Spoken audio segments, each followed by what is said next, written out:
And I used to watch Junkyard, so that's where it started, man. And then it really kicked in with the music in like 88, 89. Okay.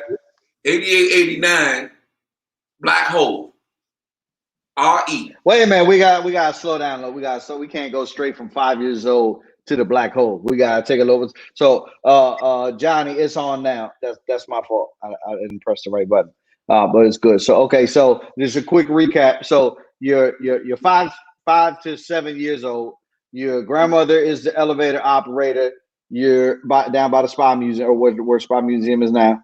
No. Across the street from where the city council at. Right now, okay, right. Government building, and my grandmother was the elevator operator.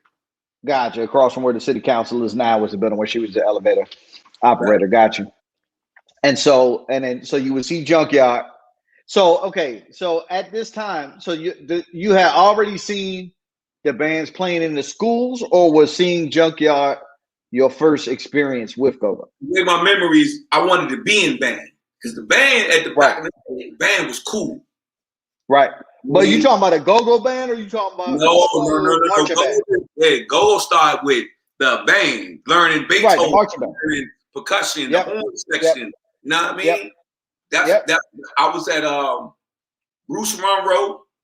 I went to Bruce Monroe. I went to Parkview. I went to Sacred Heart, and I think I went to Eugene Mine. So if everybody uptown, they're gonna know all of them elementary schools right there. Gotcha. So what I'm trying to get to though is was the Junkyard, seeing Junkyard perform on the street? No, Catalyst. No. That was not introduced to it. That's when I was introduced to youngins that I can identify. I got you. Out there doing their thing. I got you. Okay. And then, but at that point, you were still too shy to. So you were saying when you were talking about earlier, you were too shy to be in the band. You were talking about in the school band. But so did anything with Junkyard, seeing Junkyard, make you want to be in a go-go band, or no? So you just never been interested in being really in a band like that. It didn't register. Okay. I was looking at something totally different. I was looking at the scene. I was looking at all the people watching, right? I was looking at the energy coming from them buckets. And I was looking at the ingenuity. I wasn't concerned about the music. I was looking at something totally different back then. So you were a promoter in the making already then, basically, is what it comes down to. Nah, I wasn't I'm saying, if you're looking at the crowd and you're looking at the energy and you're looking at what's making people draw, that sounds like you are a promoter in the making of me. But I just saw things differently. You know what I mean? For sure. All right, so you see Junkyard, and then so the Black Hole is the next step. Like that seems like almost 88, 89. Okay. Black Hole.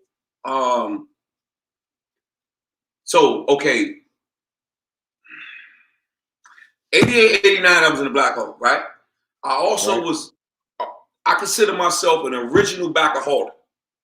Okay. Meaning, I was at the house over on 14th Street when I first seen Backyard. In somebody's house. That was just all gutted out, and we was just partying, right? Right. I don't know how I ended up there. Uptown niggas, we just go, right?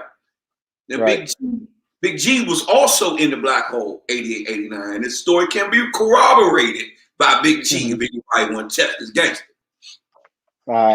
Big G was there with me in the 88, 89, the Black Hole, and Big G hated me and my crew. Why? We was fly niggas, man. We was arrogant fly, you know what I mean? We competed, but we didn't really compete against like Gangsta Chronicles or 640 or 640 More Lorden or who was around the corner, man? Leachway Park. Like them crews back then, you couldn't compete. So what was your crew name at this time? I was at that time.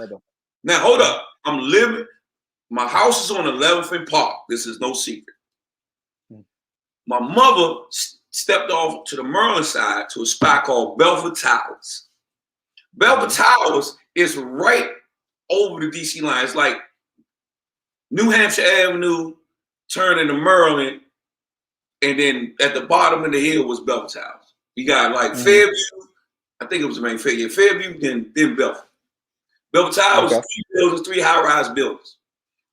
That's where I get my confidence from. That's where I got my confidence at, Belford Towers. Now, I was already a wild nigga early on, but I was like a quiet wild nigga, you know what I mean?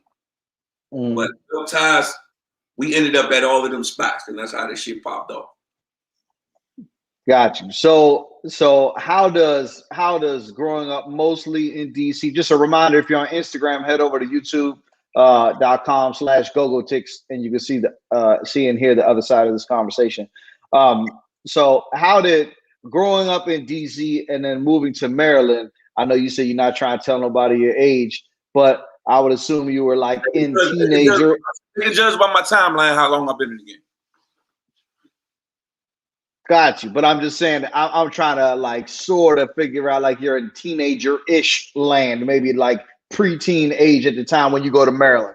So how does that affect because there's like a lot of DC snobbery, like I call it like the DC gangster snobs, like, oh, if you use a Maryland Bama or VA Bama or whatever, and I'm from Maryland, so I don't really ascribe to that. So let me expose them niggas real quick, right? All right. So this is Murray and Burry. This is when you can get DC government jobs. This is when you can get in the federal government with what you call it, affirmative action, right?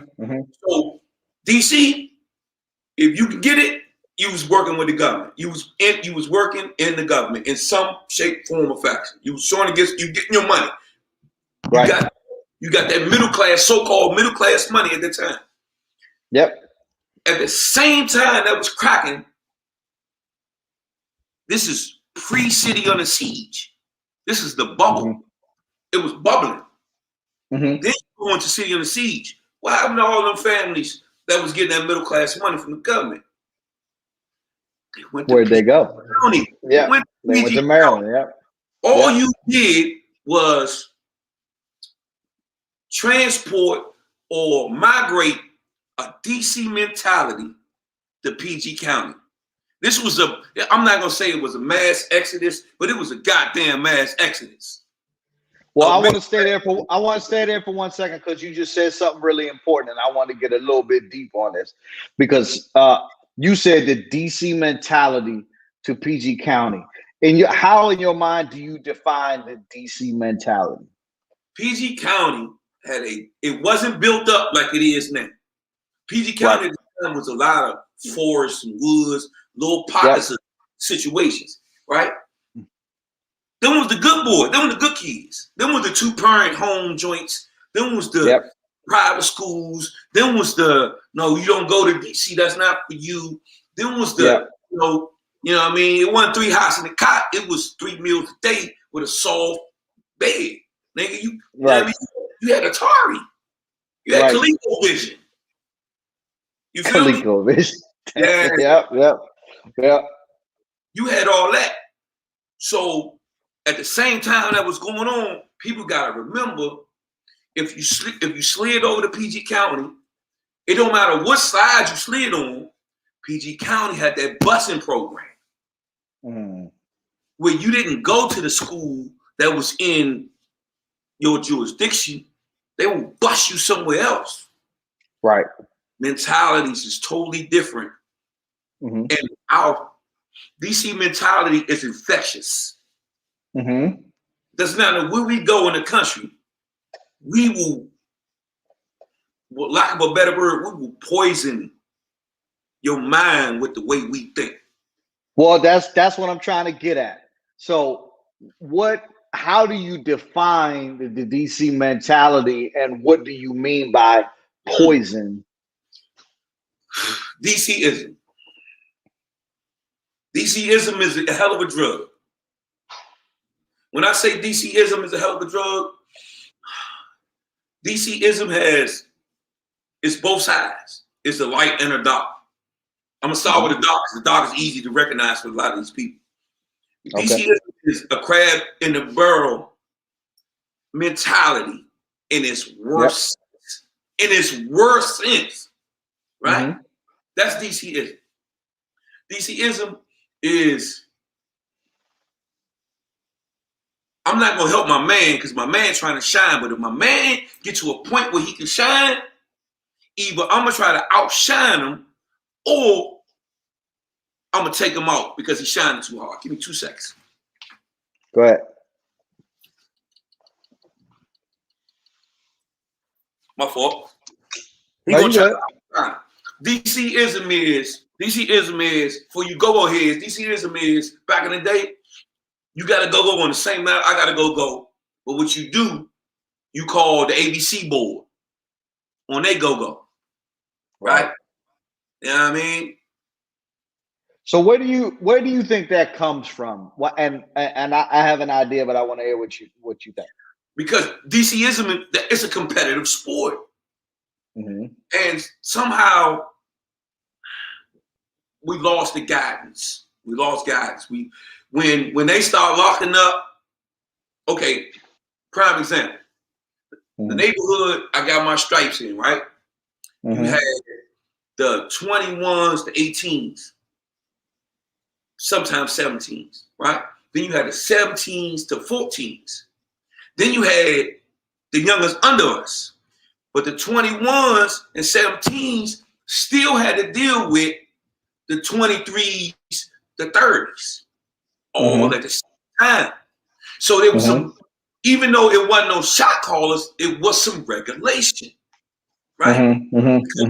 If y'all doing too much to make the block so hot, that shit start trickling down, right? So the 30s start hitting on the 21s, the 21s start hitting on the 14s, the 14s started letting the 9 years old know. So it was some regulation. Once you wipe out the 30s and half of the 21s, where the guidance come from? Right. Everybody's just wilding out. Ain't nobody who step to the set and say, yo, this is not how we gonna carry. Once that disappeared, pure DCism kicked in. Crack cocaine brung in pure DCism. Okay. So if I'm following the train of thought correctly, so the PG County or the middle class moved to PG County. The government workers moved to PG County. DC middle class moved to PG County. PG County was already PG County. Right. But you think that at the point when that, like, I guess what I'm trying to find out is, did the migration to PG County happen as a result of the violence, or was the vacuum of the guidance from the people? It was all one and the same. Watch this. All at the same time. Watch this. The migration was brung on as a plan. That shit was a plan. The news at the time, this is pre-cable. There's no real cable. This is 4, 7, 9, 13. You know what I mean? That's then. The propaganda was the same. Yes, the city was crazy. Bodies was dropping everywhere. Part of the game. But the media blew it up and scared the crap out of these civil rights, the civil rights generation. And had them say, shit, I got enough money. I'm making enough money. I can sell a house and get this money. I'm going to go get me a house in PG County. They tried to run from this shit. Gotcha. When they ran from it, guess what? The legislation that was passed by the same scared-ass civil rights folk who was running to the border. And what did that legislation do? It removed those generations. It's no either or. It's one and the same.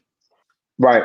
I was just trying to get an idea, trying to lay out the timeline, because I feel like Again, if you're on Instagram, head over to youtube.com/Gogotalx. You can hear the other side of the conversation. Because I feel like a lot of this has to do, I mean, the purpose of this show is to try to draw or connect the dots between how we do things in go-go and how things are done in the greater music industry and why we can't ever seem to bridge that gap. And so, but I think that everything that you're talking about right now is just like you're saying, those things were interrelated. I think that has something to do with why go-go has stayed where go-go is, for better or for worse as well. Some people think it's good, some people think it's bad. It's all interrelated. It's not just go-go. Right. This is permeated into the DMV hip-hop scene. Okay, well, let's definitely get into that. Between what you're talking about to now. Okay. Well, let's get into that a little later because I want to interrupt your story because you were at the Black Hole, you had moved to Maryland. Yes. You were like quasi beefing with G's crew. Not really beefing, but he just didn't like because y'all were too fly. Y'all were too fly. No, I say quasi. Don't put it out. I was beefing with G at all. Sure, I got it. G did not like me at first. Gotcha. All right, cool. So let's clear that up. All right. And guess what? And he was only 4 or 5 blocks from me at the time. Right. All right. So you're at the Black Hole, and who you want? You said G was there too. I assume this was 88, 89. Well, had they started yet? This was RE. Let me tell you where the music kicked in there. True story. Yep. Anybody who was there can back me up. And I just took it the way I took it. So we in the Black. Our spot was in the front of the Black, right in front of the speakers. Yep. We get in the Black, go through Otis, boom, boom, boom, front right. That's where we always met at. Boom. Then we small crew, 30, 40, sometimes get 70 deep. But we the small crew. At 70 deep, we the smallest crew in there. Right? But that was our spot. So I'm in that jump, and D Floyd is on the mic. And D Floyd said, "Ooh, we love you, Ronnie T." The backup say, "Ooh, ooh, ooh, we love you, Ronnie T. Ooh, ooh." So I'm like, what the fuck? I never seen it before. By the speaker, so I get to turn and see the back of the Black Hole, right? We pack water. I'm talking about you don't got but you know what I mean? Yeah. Right. So soon as D Floyd did that, the crowd was 640 say open up the middle, and they doing this. Split. Yeah. They doing this. 640 say open up the middle, and I'm watching. What the fuck? This little nigga Ronnie T started at the back of the Black Hole. And when I say 640 said open up the middle, 640 said open up the middle. Like the Red Sea. Red Sea, baby. This little nigga come down and he just. Now, me and Ronnie T was good peoples. Rest in peace, Ronnie T. We was good peoples. I fuck with that nigga. Boom. He coming down. He get on the stage. He go, ooh, we love you, Ronnie T. The crowd say, ooh, ooh. It was done. I was hooked. I never seen that many people live mesmerized by a nigga who lived up the block. And when I say mesmerized, I'm talking about you done. You know how you do that joint back in the day? You see the black joint and they keep going like that? Yeah, the little swirl. Yeah. That's what I saw in the crowd. And when I seen that nigga do that, I said, I want that power. Okay. And I watched that for weeks. And Bingo was born. Bingo was born. All right, so get into it. All right, so then what happened? All right, so boom. I went into there's some years in there where I'm just in the party, you know what I mean? I'm just in a party. I'm not just in. I'm in every party. I'm in Black Hole. I'm at Triples. I'm at Metro Club. I'm at Nectivity. I'm at Taj Mahal. Anywhere backyard or RE play, I was there. Wilmer's Park. Okay. The joint way out Waldorf. We went out there, had a good motherfucking time. Equestrian Center. Oh no, that question. It was something. It was like a little on the water, out water. Motherfuckers in the tomorrow. And boom. So the year was 1993, New Year's Eve. Okay. Right? I had started a school go-go band called High Potential. High Potential, 1993, school go-go band. I was a lead mic. Okay.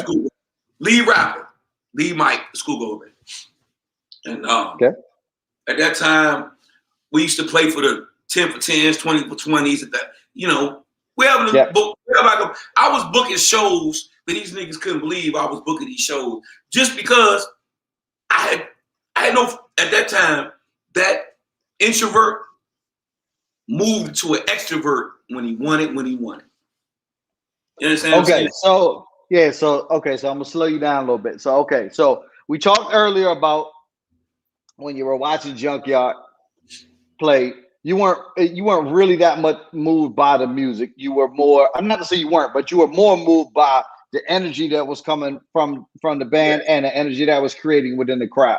Yes. And then moved to the Black Hole with the Ronnie T experience. And even though you didn't say this, basically what you're saying is you were moved by the energy of the fact that this little dude split the whole, 640 split the whole crowd for him to come up the middle and get on the stage and rock. And so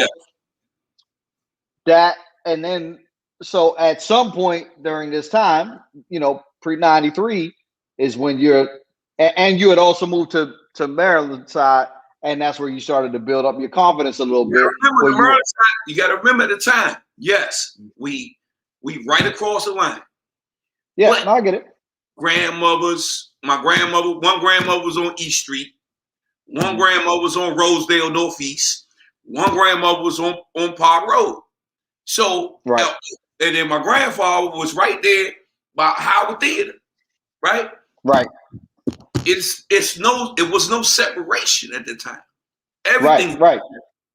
So, DC niggas, even though they was crossing the line, we never identified with that PG shit because we were still across the line. We were still going buying buckets with 30-day tags and riding for 2 years on 30-day tags. Re-up when we had a 90-day, 30-day, whatever the fuck you was into. Yeah. So we never felt like or identified with that PG shit. Right. Because it's different mentality. Y'all soft ass niggas, stay over there. We gonna get busy. And y'all gotta remember, PG County was the Wild Wild West. Mm-hmm. They didn't have all these PG County police they got right now. Right. We came across that border, we terrorized for years before these motherfuckers figured out, shit, we got to do something. Right. So I'm not even, I don't get into that whole DC versus Maryland thing. Like, I don't, I'm not doing DC versus not doing it. All I'm saying, I'm giving you that foundation. Right. So I'm just saying that when you move to the towers, that's when you got your confidence up. So that feeds into the now I feel like I can start a band. Because for you to go from being no, that's too myopic. Okay, go ahead. That confidence said I can do anything. Okay. But starting a band was part of anything. That's all I'm saying. So wherever that energy was at, if I felt like starting a band where the energy was at, I'm gonna start a band. I'm gonna create this shit. I'm gonna recruit everybody that need to be recruited. We're gonna put this joint together. Like I did some wild Bama shit to make sure that band stayed together. Okay. Well, share if you'd like to, or if you'd like to not. No, it's limitations.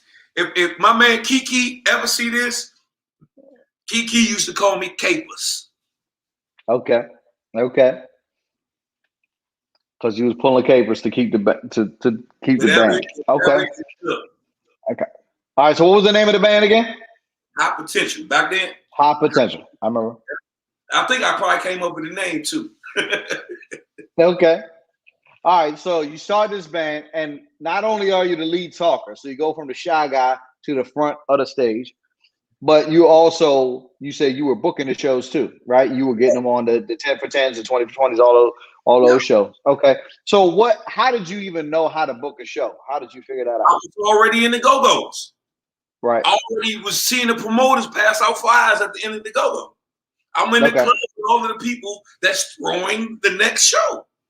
Okay, so you already were building relationships with them. People doing what? Yo, I got a band. All they wanted, like, all right, bet. Come on through. Okay, cool. All right, so did the band ever move from? Well, I guess you did. You said you were doing the 10 for 10 20. So it was a band in high school, but y'all were playing outside shows outside of the school as well. We played at other high schools. We played at recreation centers, backyards, anybody backyard. We played in the park. Like, I came up with a whole system, right? You know what I'm saying? Used to splash windows back in the day when people had, the 10s and the 12s. I was splashing them shit, right? I used to set up the PA board with 10s and 12s, right? And I had a big ass speaker for the keyboard player. The drum, we outdoors. The drummer got to do what the drummer do. Congo player do the Congo player do. We try to give you a mic. I had these mics, everything hooked up through some car speaker bullshit system. And it worked. There you go. I put it up on myself. Some motherfucking speaker wire, and I poured it off. Okay. So we will be performing anywhere because we showed up with our own sound system and our own equipment. That's what's up. I think that goes, I think that kind of, hustle, I hate the word hustle, but like that kind of hustle goes unrecognized by a lot of people. Like when you're doing everything, like I just, I had Black Bull on last week, and not to turn it around to me, but I was just like, yo, with Marble Sauce, I was the fucking manager, the guitar player, the producer, the booking agent, the graphic designer, the everything. And when you say it, it's like whatever, but it's a lot of work. You gotta remember, you talk to this shoulder. I know you might have forgotten when you was on the shoulder. Let me know. Yeah, don't play with me. So how do you who else was in the band? Because I feel like I remember this band. Okay, High Potential. Damn, I don't remember everybody. I really don't. My man Robbie, I don't know what they call him now, but he played for AAO. He played for some other bands. Like, he was really good. He was for us, he was a drummer. For other bands, he was a Congo player. My man Robbie, he was from our Maryland side. E was a keyboard player. He done played with a bunch of big name artists. Shit, what's his name? Played the Congos for TCB, Rollaton. He was in our band. Love or Tony T? No, not Tony T. Love is old as fuck. Hey, Love, I know you. And, that's fucked up. They were backyard and all that. I think Love was in the band. That's all I can remember, man. My brain's all good. You know what I mean? It's all good. It's all good. That's what happens when you get old. Shit just start. No, it ain't even that. It's just you got too much in the. You know what I mean? But you're fortunately you're a time traveler, so you could just go back to '93 and remember all that shit. You just didn't think to do that before my show. Because I can remember the facts of my facts in '93, '89, '87, '84, and 2021, and I've been here the whole time. Gotcha. I can dig it. Ain't never been a time since then, and I wasn't here. And I probably was there before. I can't remember that when I came in the canal. I know for a fact, it might sound crazy. I've been reincarnated about 6-7 times. I believe it. I believe it. So 93, you got the band. What is your name at this time? Are you Bingo yet or no? I'm just Dre. Just Dre. Okay. Yeah. Bingo was not created until 1995. Okay. Tell us the story.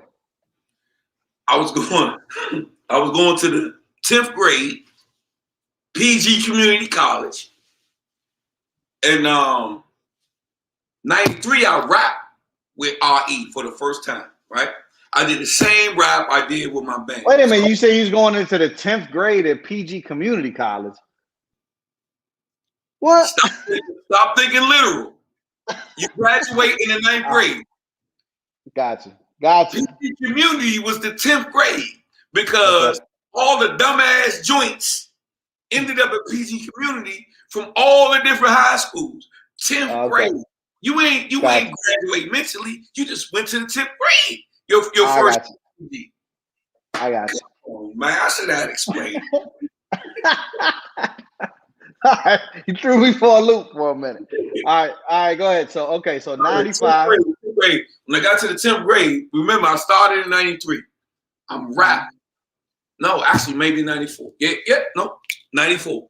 Started in 93, rapping with RE, East Side. I'm rapping with RE, East Side. Do you know who I'm rapping with at the East Side? I'm rapping with Dirty Dirt, Hexamal Kid, Hexamal Ziggy, who else was that? Dirty Billow. These names only people back then gonna know, but these was the rapper rappers. Right. Now, I'm sure some people on here are old enough to remember. I got to rap with Ronnie T. Okay. But I did rap with Dirty Billow, Hexamal Kid, Hexamal Ziggy, Dirty Billow. It is one more name I should not be forgetting. Tony Blunt was there, but Tony Blunt was really traveling with like Northeast groovers to me. Yep. Right? Yeah. He wasn't on that backyard RE scene heavy. Right. We knew of Tony Blunt because Tony Blunt did around my grandmother way. He was like, Mayfair Paradise. So Tony Blunt, good nigga. Stinky Dink was there, but Stinky Dink was older than us, in my opinion. You know what I mean? Yeah, I was gonna say that was another era. Stinky Dink was on the mic. No, don't get it twisted. The Black Hole, Stinky Dink and Riggedy Raw. Getting Riggedy Raw. But hey, Stinky Dink was there. But I didn't identify with Stinky Dink. I identified more with like Ronnie T and Billow and Ziggy and Hexamal Kid and all them folk. Like it was a rap lineup for the artists. So let me stop you for 1 second because occasionally people that don't come from go-go and the go-go culture watch this show. Doesn't happen very often, but it happens sometimes. So explain, and if you can, in just a couple sentences, how, like, because if I'm not from DC or the DMV and I don't understand how this works, I'm like, what do you mean these people are rapping with the bands? Aren't they in the bands? Why is the rapper not in the band? I mean, I know, but I'm just saying, explain it to the band. The band was all powerful, but the rapper had a separate power from the band because he was not in the band, and the crowd responded to that. Right. Remember the story about Ronnie T? Yep. Hexamal Kid, Dirty Billow, all of them had different crowd responses. Yeah, that was power. But so for an uninitiated person, Tony T, come on YouTube so you can hear that, and Busy, come on YouTube so y'all can hear the other side of the conversation. YouTube.com/Gogotalx. So for the uninitiated, why is there a rapper separate from the band instead of just having the rapper in the band? Well, obviously the bands did have their own rappers as well. The band had their own rappers, but the rappers there was no hip hop. There was no D. There was no, we can make it from this. The go-go rappers were like, at that time, that was LL Cool J. That was Kool Moe Dee. You feel me? Mm-hmm. That was Cool G Rap. Mm-hmm. Every rapper had a different flow, a different style. But the cadences were different.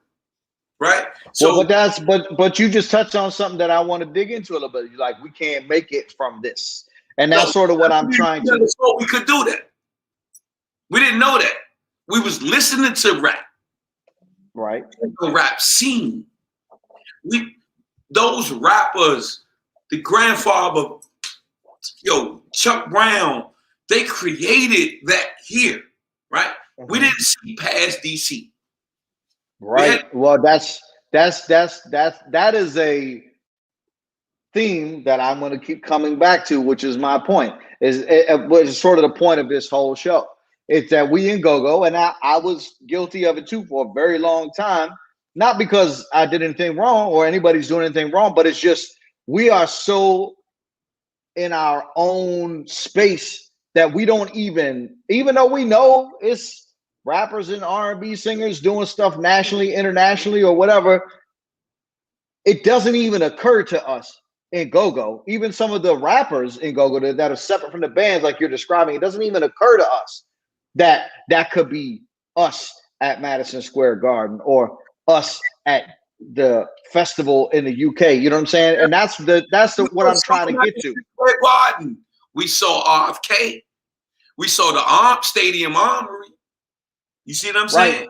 Well, what I'm trying to get to is the mentality, which going back to the DC mentality that you were talking about earlier, of why is it that we can look at, I mean, I'm taking it back a little bit in time, you know what I'm saying? Obviously, this is not really now, but we can look at a Tony, or look at a Mint Condition and see that it makes total sense for them to play, all over the country.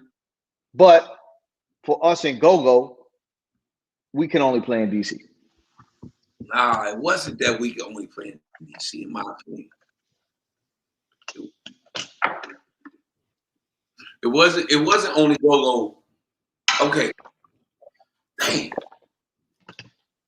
We had our own ecosystem. We didn't care about nobody else. Mm. We didn't travel that's what I'm saying. We didn't care. Our ecosystem could make us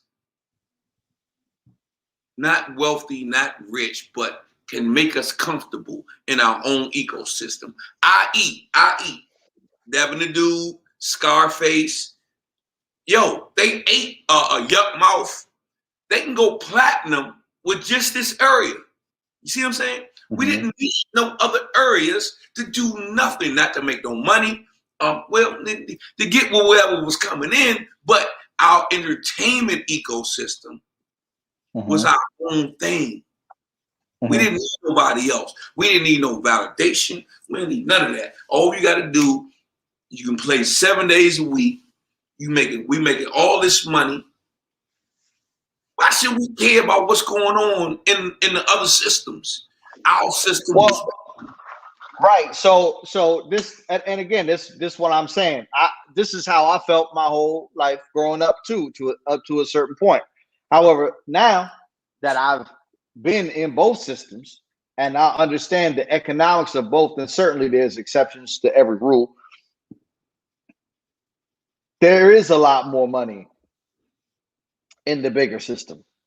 True. Not only are there more revenue streams, but you can play much bigger venues, yet we still sort of perpetuate this mythology that go-go bands make just as much as huge national artists because they play 6-7 nights a week, and that's not really the case. We didn't know what the national artists made. We had no clue. Right. I didn't either until the energy was so pure here. The frequency and energy.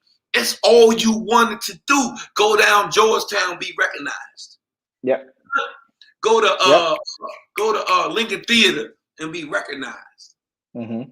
anywhere we traveled in this matrix, we was recognized. We was not chasing. Some was chasing the bag. We was getting the bag.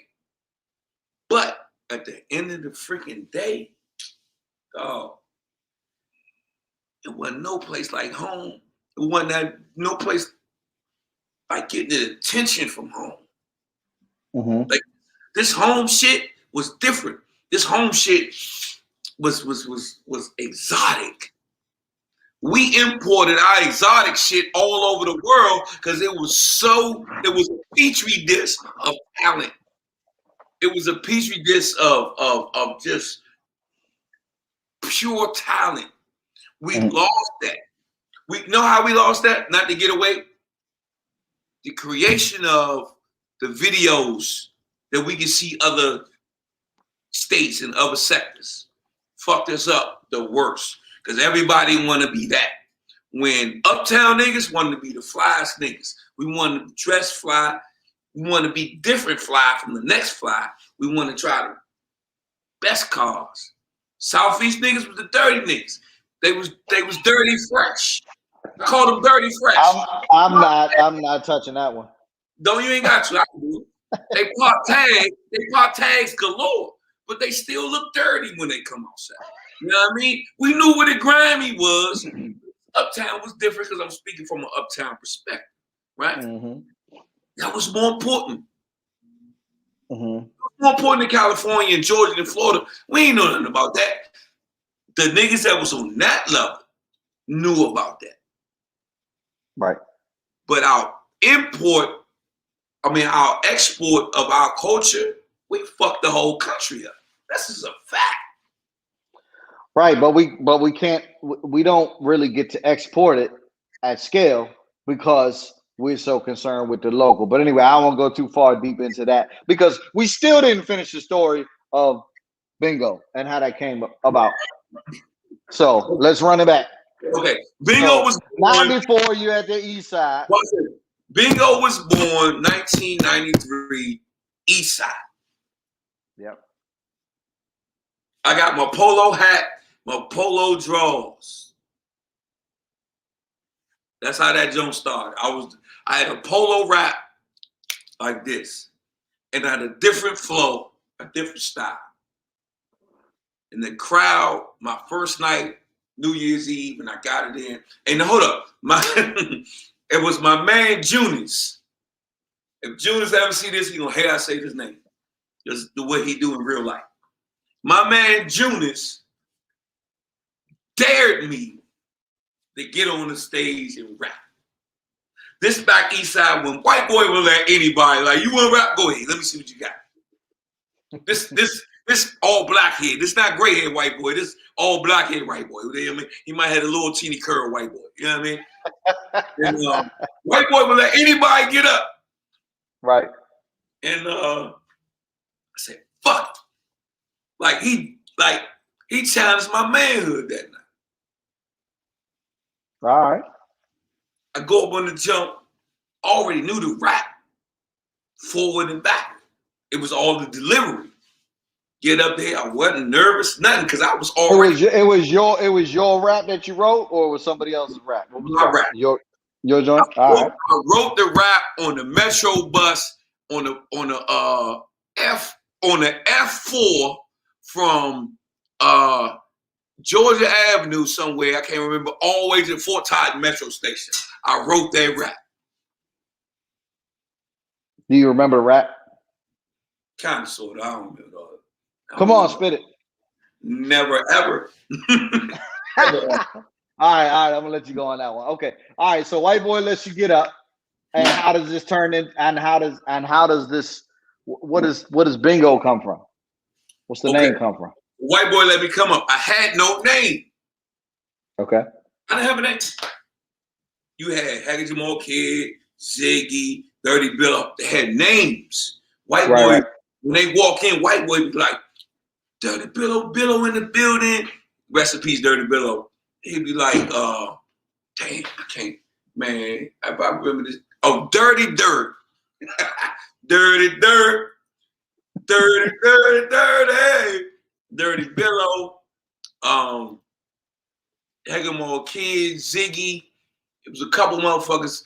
He know their names when they walk in the club. One night, he asked me what my name was. He let me come up because he recognized my face. He knew my neighborhood. I had no name. So at the end of my joint, boom, I do what I do. I got the crowd rocking. Oh, I got to go back to that. So the first night I get up, 93, I rocked out with the Polo Man. I come off the crowd. Niggas doing this. I was, hey, I got fans now. You got that energy you was looking for. I can dig it. Washington since Ronnie T. Thinking about it. Over. Right? And I finally get my chance. Fourth quarter, 3 seconds left. Put the 3 on. You're so dramatic, man. I can dig it. I love it, though. I love it. Y'all don't get this. This is what I made the DMV off of. This dramatic, what they call it? All that they shit they say is negative. I made this. I built this kingdom on it. I'm gonna do me. Hey man, there you go. No, that's your trademark. Yeah, no. Hold up. I love it. I hit the 3. Boom. Didn't know I hit the 3 till I came off stage. It wasn't a nervousness. It was like, damn, I did that. When I did that, and because you got each side, you got to come off the front, then move around. This is, it's a small club. And they was like, dun, dun, dun. In my ear, woo, woo, woo, woo. I'm from woo, woo, woo. Next time I'm from woo, woo. And I'm moving. And my force field was like this big. You close, but my energy was so big, I was just receiving it. I was receiving it like a prayer. You understand me? That's how I was receiving it. I received that shit. My man congratulated me, who dared me to go up. Like he hit me. He gave me the ultimate confidence booster, the way he reacted to me when I came to him. Because my job was to come to him to prove to him, like, nigga, I did it. That you did it, right. I feel you. After that, it was over. I was addicted. It was getting your first hit. You've been chasing that high ever since. You understand? I've been chasing that high ever since until I retired. Because I chased that high from bingo to Dre all day in the paint. Dre, how did the name bingo happen? PG community. You know what you like. You know how when you try to look up something online and you be like, you're like, how do I roast a turkey, right? And then you go on a blog on how to roast a turkey, and it'd be like 700,000 words before they get to the point about how you make a turkey. That's you, yeah. I told Sid too. I was like, this whole interview is just gonna be joning on each other the whole time. So I haven't even joned on you the whole time. So that's the first one. All right, so go ahead. All right, so bingo. No. I only did Roy and Maul first. I'm done. I ain't got no more jokes for you. No, dead ass. Yeah, you had to get that one out because you said that before we were even live. So you gotta get that one on air. Be where I'm supposed to be at, right? So, PG Community College. I don't know the nigga name. I can't remember the nigga name, but he would see me at every go to classics with Sugar Bear on Sunday, right? Sugar Bear played on Sunday. Our first class was Monday, and he would see me, right? I don't know who the nigga was. I just respected his aura, right? Right. I came to him. I said, "Dog, I got to come up with a name because they asked me what my name is, and they're like, ooh." So I came up with a bunch of names. He ain't like none of them. All right. He come back and said, "Bingo." I didn't accept it. Hold up, you sure he wasn't? You sure he wasn't saying yes to the last name that you said? If you was like, no, he was just like, bingo, that's it. But nah, he hated all the names. He did not like none of them. Right. Right. He come back and say, he looked at me. I'm walking up. And he looked at me and said, bingo. This is pre-conversation. And we talking. He's talking. He said, yo, bingo. And I was like, So I went home. This is how I got my who ride. I went home and I'm driving and I'm messing with this is the ride with the 30-day tags you've been riding around on for 3 years, right? On a 76 Cadillac Eldorado Canary Yellow. Canary Yellow on yellow. Hold up. Canary Yellow on yellow with the Vogues and the original Huggies. Of course. If you're on Instagram right now, head over to youtube.com/Gogotalx so you can see the other side of this conversation because it's very interesting. I promise you that Dre is far more entertaining than just looking at me. So he's telling us now about his 1976. What was it again? 76 Eldorado yellow sitting on Canary Yellow at the same time. Like those. I had that 76 Eldorado. I had a 69 Oldsmobile Delta 88, white with a burgundy interior. I took it to my mechanic, my man Butch. Butch spray painted the bitch white. And I drove that bitch, kept moving, right? Got rid of that joint. But at the same time I had though. And then I had a blue Buick drop top, deuce and a quarter, right? Well, you had all these cars at the same time? Yeah, they like my drop tops, they go according to the timeline. My old school's hard tops go according to the timeline. Yeah, that's fact. So boom. All right. I thought I had my first car was a 1975 Dodge Dart. I thought I hated it at the time. And I loved it later on. I thought I was cool, but yeah, you just shitted on all my cars, so it's all good. This is a shared story. My first car was a 1976 Pontiac Grand Le Mans station wagon. It held 18 comfortably with the sound system. 18 comfortably? With the sound system. Damn. Oh, I had a system in the Dart too. That's how the whole go-go thing started with me. I paid an 8-ball and $100 for the car. And I keep the tags. Facts. An 8-ball and $100. Okay. All right. Super Sid, who is over here on Instagram. Sid, come on YouTube. That way you can see the other side of the conversation. YouTube.com/Gogotalx. Sid said, what year did you start driving the vans? Ooh, the vans didn't come till I think maybe 2005. I feel like I remember the van. Like I feel like that's what you were driving. I don't know which one it was, but I feel like I remember you driving the van. My partner Mo, at my first store. That's what Pimptown came in, right?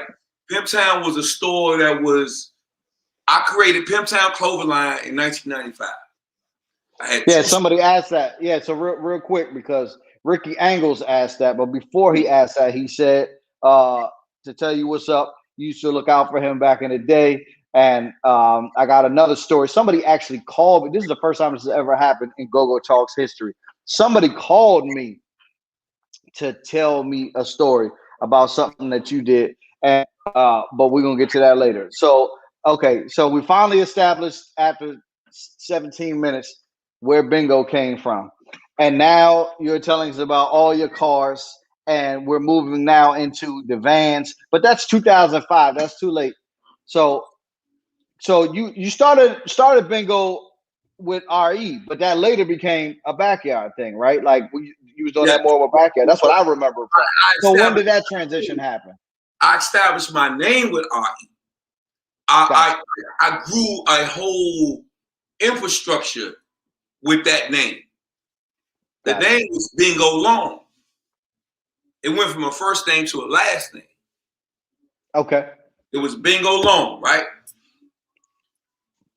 I was already going seeing Backyard. Like I say, I consider myself an original backaholic. 88, 89, I was there. Right.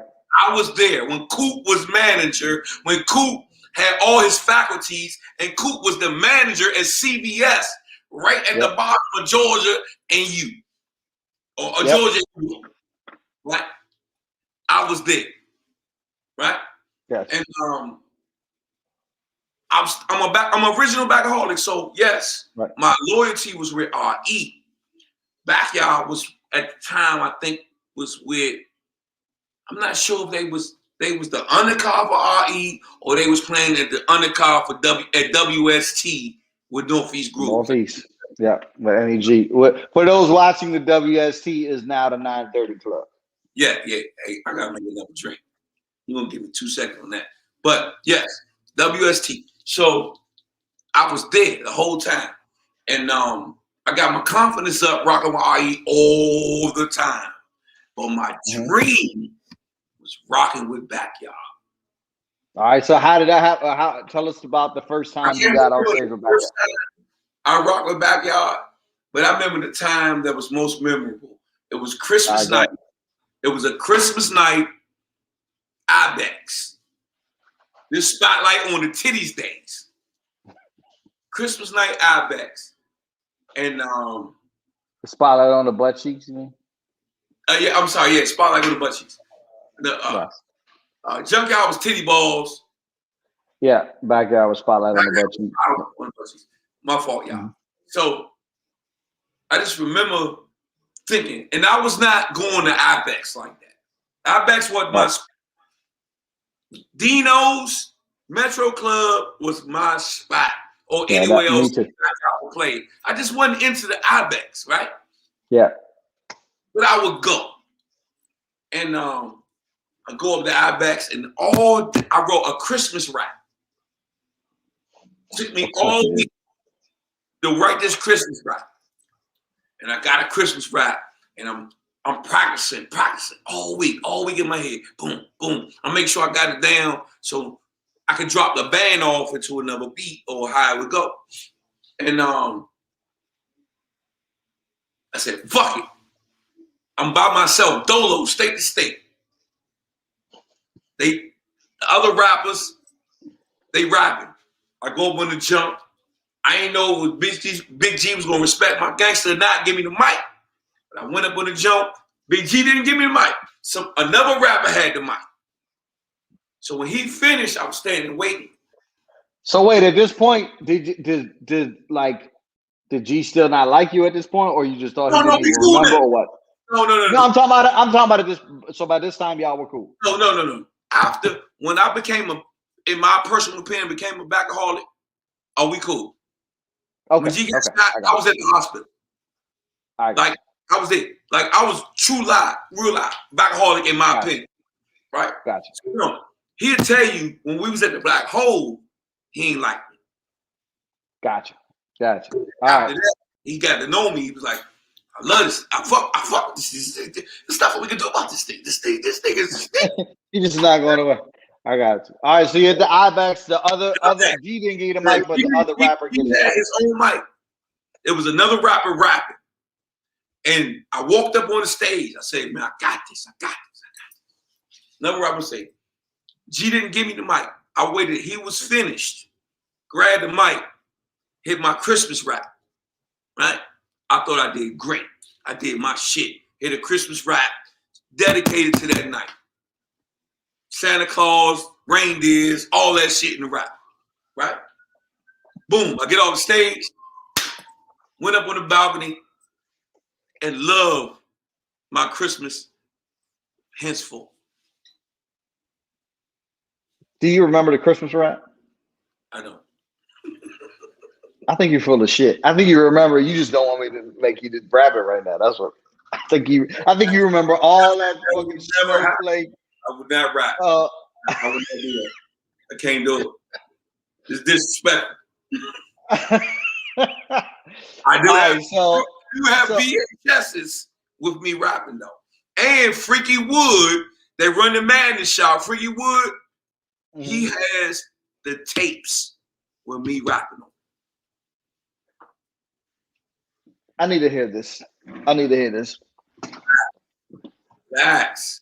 And I used to get busy. So, but did everybody else think your Christmas rap was as good as you thought it was? It didn't matter.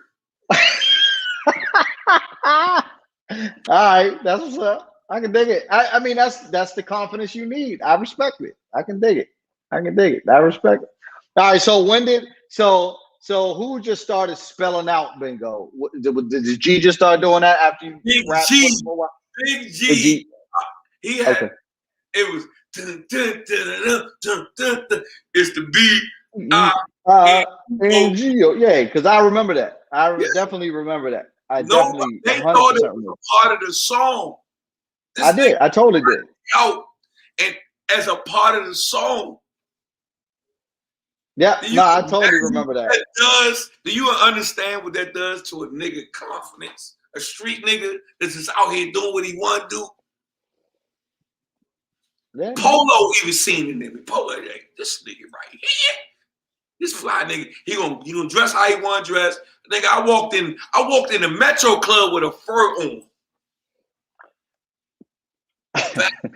Does not surprise me in any way, shape, or form. I had a bomb. I mean, hold up. You're driving a fucking Cadillac Eldorado on Vogue, so you can't not wear a fur. It doesn't even go together. I had a lot of Cadillacs. I'm a Cadillac person. I drive a Cadillac truck that day. I have a lot of Cadillacs. No bullshit. I can dig it. Okay, so we have clearly established your go-go credibility. So at what point does you decide to help to destroy the culture of DC Go-Go by moving? Hey, audience and my man Malachi, if y'all give me 1 second, when I come back, I'm gonna fuck all y'all up. All right. Oh, I gotta get to Aaron's story before we go into that. You gotta knock your spot. Hey, everybody that's on Instagram, please head over to youtube.com/Gogotalx and you'll be able to hear hear and see the other side of the conversation. It's youtube.com/Gogotalx. Oh, it's terrible. So of course, Dre will take a break in the middle of the interview. So we're just waiting for him to come back. My fault. I had to get something to sip on. I see. You gotta get your liquid confidence back up. So before we get to you destroying Go-Go, though, I gotta tell this story because I'm forgive me because the guy just called me early today and told me the story and I don't remember all of it. But I don't even know if you remember this. But that's why it's important, because if you don't, I think it makes it even more powerful because you did something that changed this dude's life. So it's a guy named Aaron Burroughs, a drummer. Do you remember him? Aaron used to play man, high potential. Okay. So Aaron called me today and told me a story, and it was a sort of a wind. Aaron his story was a little bit more concise than your stories be, but it was still a little bit winding. So forgive me if I don't get it all the way right. So he's on here right now as U Street Music Group. That's who he's on YouTube. So he's on here. So from what I understand, and Aaron, if you're still on here, please correct me if I'm wrong. So you asked him, and maybe it was High Potential. He didn't tell me the name of the band, but he said that you told him to come, or that you needed him to come play with this band. And the best part of the story is that he said he was wearing Adidas, and you told him, no, you can't wear the Adidas. You got to wear Polo. You got to wear Polo. You made him get all Polo shit. Which is funny because remember what was my first rap? The Polo Man. Yep. Rap about what I know. Yep. I used to wear Polo a lot when I was young too, but I had no money, so we would go on the ski trips, and I would go to the outlet and get a whole bunch of Polo shit. I couldn't afford to buy that shit. like regular price. But I'm guessing since you driving, you sitting on Vogues, you probably would pay full price. You was getting your shit from down Georgetown full price. If you got to hustle, you're gonna stay fresh no matter what. So boom. So man, that's my nigga, man. He came in Clubhouse. He said, "No, you got to let me finish the story. Hold on, because he said that you literally like changed his life because you asked him to come do that, and then from there he met, and I'm leaving parts of it out, but he met another manager, which ended up having him play for what's the name of the band? I had it pulled up. They were like the next Bad Brains. I can't, and I had it up earlier.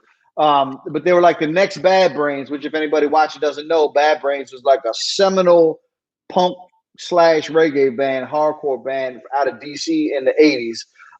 That had a huge effect on DC culture, not go-go culture at all, but definitely they were a very, very Basshead. That was the name of the band. So he started playing with the band Basshead, and somehow that led to him going to Basshead playing at the Jack the Rapper conference, which is a big music conference down in Atlanta, which I think you had something to do with sending them down there too, if I'm not mistaken. And that's where he met Citizen Cope, who, this is the funniest shit. He met him because Citizen Cope he was a tour manager or something, I guess, at the same time. And Citizen Cope was like, "Yo, let's go scalp these tickets to this conference." So they're at the hotel scalping tickets or something. And there he is. He's on there. Aaron, please correct me if I'm telling any of this wrong.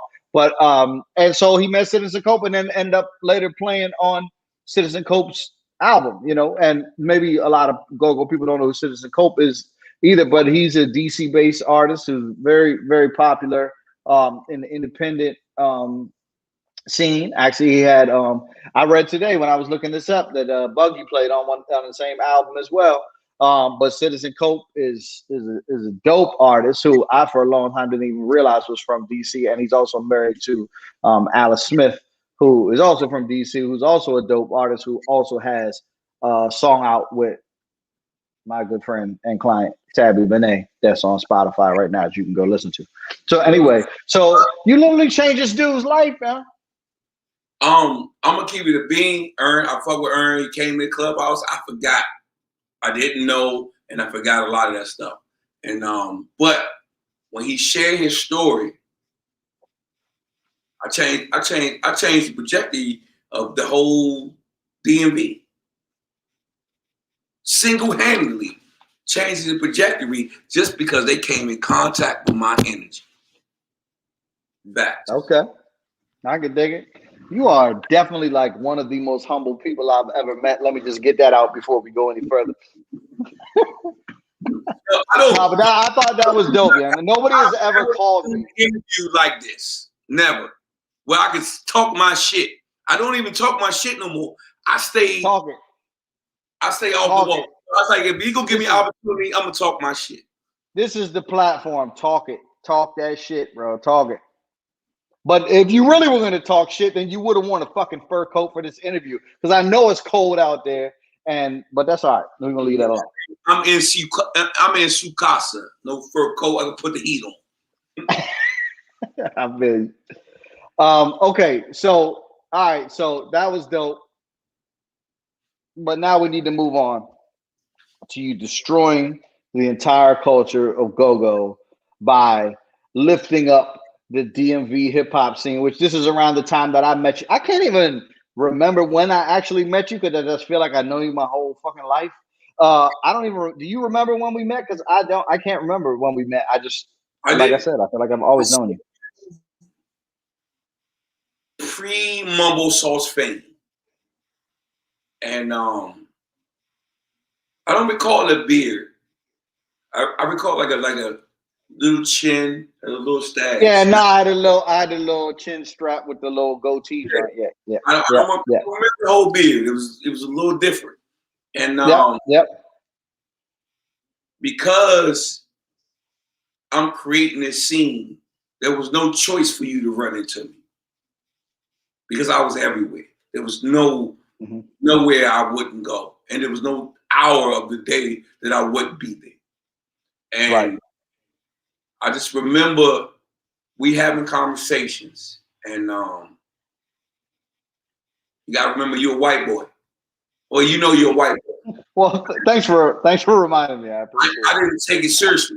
You know what I mean? I just took it as okay, because I'm coming from a more militant background, and when I look at you, I was like, okay, show me in my brain, and you showed me.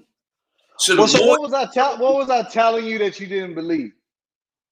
You weren't telling me anything. It was it was just your presence. Gotcha. So I don't believe nothing. You talk, you come to Drake, okay. But I saw you work. And as I'm building and building and building, you was building and building and building. So we kept meeting on the build. I gained my respect because you was just as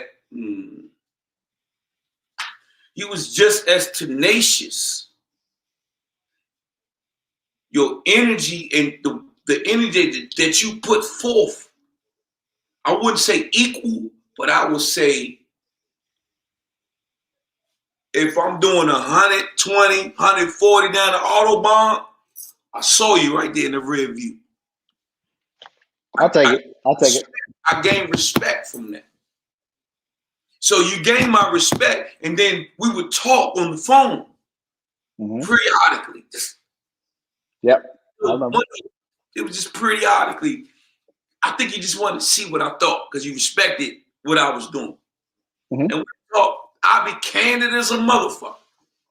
And you take it and run. I wouldn't hear from you for months. Then you'll come back. And then you will see what I was thinking about the moves that was being made. I had respect for you. Mutual. And because I had respect for you, that's how I was like, oh. And then when the welcome to DC, you did that, motherfucker. Thank you, sir. I appreciate it. And then I was privy to all the backstory. And because I was privy to the backstory and I watched it go, and I watched it go, I understood because Black Boo and his beautiful wife, his beautiful wife. I'm blanking right now too. He's gonna kill me. He's gonna kill me. I don't want to call her by the name I know. I want to make sure she's elevated. But Black Boo and his beautiful wife, and I know his beautiful wife, and I love her to death. She made sure I was at her wedding. I was there in the moment. And I knew from what he was speaking to me about and what you were speaking to me about, he never knew that I knew both sides. I kept it that real. And because I knew everything, I just sat back. I don't have an opinion either way. Sherelle. That's her name. No. Yeah, it's Sherelle Bella, and I mean, I just don't want to do no dirty shit. You know what I mean? I got too much respect. But I knew both sides. Black Boo may never knew. I knew that I talked to you, but I talked to him at the same time. Right. And understood what was going on after the conversations. And I never judged anyway. I said what Dre would say, then that was it. Right. Well, for anybody who's watching who would like to know a little more about that backstory, I interviewed Black Boo last week, so we got into a lot of that, and then also we really get dig deep into them feelings. Yeah, I'm not ashamed. I don't give a shit. Like, that shit is emotional for me. I'm surprised I ain't break down during the shit, because that was a really pivotal moment in my life. You know what I'm saying? And so, and plus, I'm just an emotional dude. But that, yeah, like, nah, that was rough for me. But yeah, so we got into it. It was good. It was cathartic, and I appreciate him coming on. Also interviewed Kyrie and Yendi, both a few months ago about it as well. But it's definitely more of the whole backstory with Black Boo Alfred Duncan. That's a whole documentary to itself. Yeah. It was a hell of a high and then a hell of a low right after that. But you gave it everything you had. I did. I didn't leave anything on the, or what's the term? I left it all on the floor. I forget. You gave it everything you had, and the people that created, the people that was in the industry, we respected that. Appreciate it. So I want to dig back in a little bit to your crossover into the hip hop world and how that happened, and your contribution to the culture of the DMV as opposed to DC and Maryland and Virginia. Shout out to the committee gangbang. The committee, Tree Gotti, Trice, Twin, all in the committee gangbang. So I was already doing showcases. 95. I think it was 95. Yeah, 95. The Revolutions Cafe. My first show, my man, shout out to Pascal, dead or alive. I don't know. I ain't seen Pascal since back in 98. 95 that must have been the unique, right? Because the Revolutions, unless I'm got my timeline on, the Revolutions didn't come till later, right? On not Central Avenue, but was it Central Avenue? But that was around in 95. I just remember because that's when I when I started playing with Northeast was like end of 99, beginning of 2000, and that's when we were playing there. It was a cafe, right? Which used to be the old A&W, I think was, but it's A&W again. Back in the day, it was something else, and right. I think it was around 95. It could have been 98. Okay, I could be confused. I don't care. It's all good. I was doing showcases. Rest in peace, Sugar Wooger. He wasn't a part of my showcases, but Sugar Wooger introduced me to the Revolution Cafe. And Sugar Wooger, and rest in peace, Sugar Wooger. Real niggas gonna know who Sugar Wooger is. But the Revolution Cafe, I was doing Oi Boys, a rock of different artists.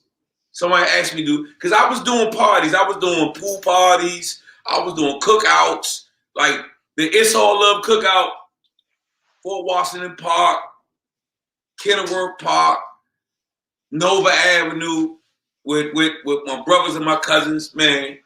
So wait a minute though, because we just skipped over a whole thing. Then I don't want to get too deep into it, but basically we went from you playing in your own band to you getting on with Rare Essence to you getting on with Backyard, and then I stayed the whole time. And then right, but then how did the promoter thing start to happen? Like, how did you don't just go and start doing pool parties and shit out of nowhere? Like, how does that happen? You gotta remember, 93 High Potential.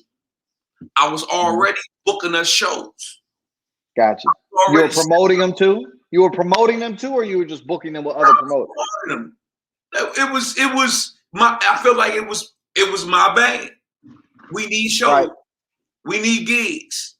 If I can remember that goddamn club up on Riggs Road, about right behind Fort Totten Metro Station, is a spot we used to do the 10 for 10, 20 for 20s. I can't remember, but yeah, I was finding us shows. I was booking us shows. I didn't realize I was a promoter. I just knew my band needs somewhere to play because we can do this. Right.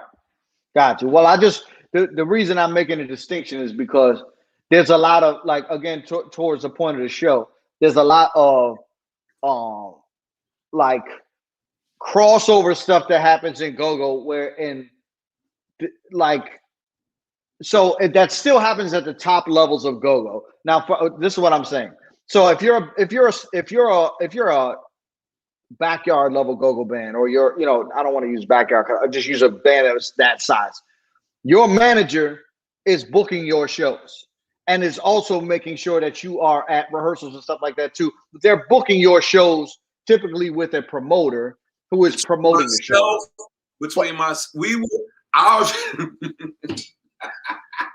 Technically, our shows was practice with shows. Kiki had a spot for us, a play to practice. I would set up, we go in the park some fucking where to set up shop and go practice, and we play and we get it together. And then we work it out, right? We didn't have a lot of practice space. When I think I was with a band called Total Groove, when we used to go to a studio up on Citrus Avenue somewhere, right off Citrus Avenue with a Popeye's Chicken. There used to be a studio over there. And we used to go up there and get it in. But back in High Potential days, nah. I was doing everything. Right, but so that's my point. What I'm saying is that when even at a high, like, I mean, I know that was a high school band, but even at the highest level of go-go, generally speaking, the manager is the one booking the shows. And at a low level in the rest of the industry, that's usually the case also. But once you get to a higher level, you have somebody like me, which is a booking agent, and that's what I do. And I don't promote shit. I mean, unless maybe I feel like it, but I'm not a promoter. I'm not a manager. I book the shows. I negotiate the fees. I do the contracts, and that's it. And it's a whole job in itself because I have multiple clients that I do that for. So that's why I'm just trying to draw the distinction between at that time, only high level band that did not follow that particular pattern was Northeast Blues. Well, Pearl was booking the shows, and she was promoting them too. Like, in my opinion, when the WST and they had the cut in the WST, they was different level. And nobody was on that level but them. Right. No, but I'm just saying, like, in terms of even now, you know what I mean? Like, it's still generally speaking, and it's not the case in everything, but there's a separation of not necessarily powers, but a separation of duties when you climb the ladder in the regular music industry that doesn't necessarily exist in go-go. It's still just because, and the reason why is because there's really mainly one stream of income in go-go, which is live shows, and that's it. So if you're a manager that you manage a rapper or some R&B artist or something like that, you're not just dealing with shows. You're dealing with streaming. You're dealing with licensing. You're dealing with releases. You're dealing with rollout plans. There's a whole bunch of other shit that you got to deal with, endorsement deals, all kinds of other things that go-go bands don't typically deal with. So what I was getting at is that you booking shows with a promoter, and I'm not saying this for your benefit. I'm saying it for people that's watching. If you're booking shows for your band with a promoter, that's not the same thing as being a promoter. So I'm trying to understand where you learned how to be a promoter, because people think it's easy. People think that you just, all I gotta do is just find a place and hire a band, and people will just show up. Like, no, it's a lot of fucking work. And so I'm trying to get to, how did you learn how to do that? And what were some of the lessons that you learned along the way of what to do and what not to do? I learned on the fly, right? I learned because I had relationships, because I was already in the matrix of the go-go matrix. I knew who and what was what, and I knew if I come, you know what I mean? They used to see me all the time, but if I come, you see me all the time, and I come to you and say, yo, I got a band, woo, woo. You be like, come on. You feel me? Right. I didn't have no, like I said, there was no structure. There was no definition to what I was doing. I only knew what I wanted to do. Right. So I really came, but no, there was no structure. There was no definition between promoter, manager. I played roll tones. I played the bass guitar. I played the congos. I was the lead rapper, lead mic. I was the sound man. There's no. I need to hear you. First of all, I need to hear your Christmas rap, and then I need to hear you play the bass guitar, because these are two things I had no idea about. I'm gonna tell you the truth about the bass guitar. Somehow, I had a bass guitar, and I was playing with some band that needed a bass guitar. You know, all I had, boom. That's all I needed. Boom. It's the boom. Right.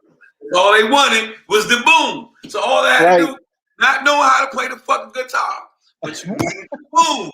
Boom. There you go. I'm your bass guitarist. There you go. That's a fairly common story in Gogo.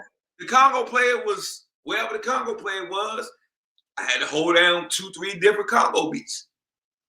I was a Rollaton player. I actually jacked the Rollatons. I was a Rollaton player. Of course you did. Oh, we needed to rap. We need a lead rapper. I'm your lead rapper. Tupac, step up. I got you. All right. So, okay. So you're starting to promote all of these parties, and you're doing showcases as well. So what is the difference in your, tell the people, what's the difference between a party and a showcase? Back in the day, I was doing cabarets. We called them cabarets. We didn't call them parties. Yep. And that's when I had DJ Big John or Pumpin' Archie or. I was just trying to keep it in case there's anybody under 35 watching this. It's a 360-degree difference between a party and a showcase. A party, break it down. All night.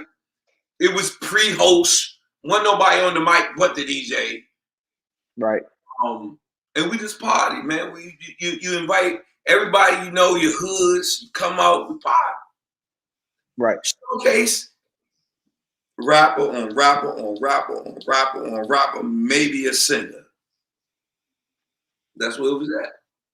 And so, what's so how did you find it difficult to more difficult to get people to come to the showcase to watch rappers rap in succession? Nope. Than you did to get to come to the party. Now it's the same thing.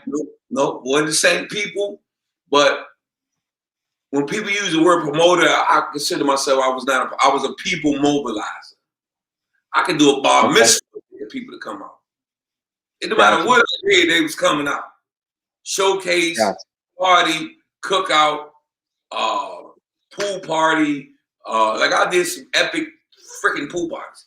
I did some epic showcases. I did some epic freaking epic cabarets, man. So yeah, I was a people mobilizer. It didn't matter what I did. I'm gonna get them to come out. Okay. So, I mean, these showcases became sort of legendary. I mean, and we're not just talking about some showcase. I mean, we're literally talking about, and I joke with Tabby when I had him on here, that that he's responsible. Him and Wale are responsible for the turning of the tides from DMV go-go, from go-go to DMV hip hop. But you are outside joke, but you are as much, if not more, to blame for that. So explain yourself. I would consider more. Hey, you got commercials real quick? How much you need to drink, bro? You got a problem. Go ahead. I need to go piss. Play a commercial. Okay. Say what I say. I'll be right back. All right.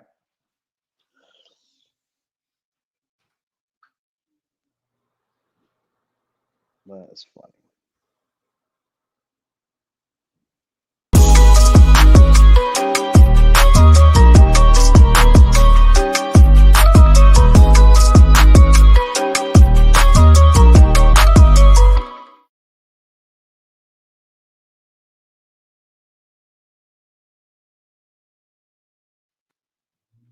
Okay, so technically I don't have commercials, but I'm gonna go ahead and sort of give one anyway. If you, I know, right? Say commercials, and I don't have commercials, but I would really appreciate it if y'all will go, and I know some of you already have, so thank you very much for the support. I always get it the wrong way. Go pick up your Go as Fuck t-shirt, or we got the sweatshirts as well, the champion, high quality champion sweatshirts. I think some of the colors are sold out, so hopefully they'll be restocked pretty soon. But I got men's and women's in multiple colors. Just go to gogotalx.co/shop, and you can pick those up, and that helps. And it helps me pay for this fancy production I have going on here. What you say, Dre? I'm about to come back and tell them the truth why Gogo was dead. Okay, we're all listening. Okay, where we gonna stop them? So, I don't know. You tell me, why is Gogo dead? No.